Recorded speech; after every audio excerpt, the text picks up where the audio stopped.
Hello everybody, welcome back. Today as well we have got you another video. In this video I'll show you how you can sort YouTube videos by oldest. But before that, please do make sure to like our video, subscribe our channel, and yes, without any further delay, let's start. So for that, simply go ahead, open up your YouTube app, and now let's go ahead, go to a particular channel. For example, let's say this is the one.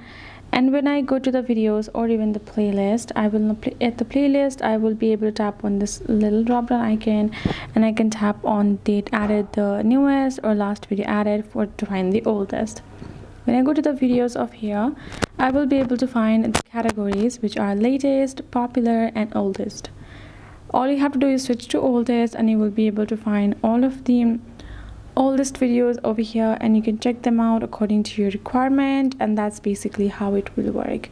You can do it to any other subscription that you have of any other channel, and it will be the same format for every single of them. That's how you can do it. Hope this video helped. Thank you so much for watching. I'll see you guys in our next video.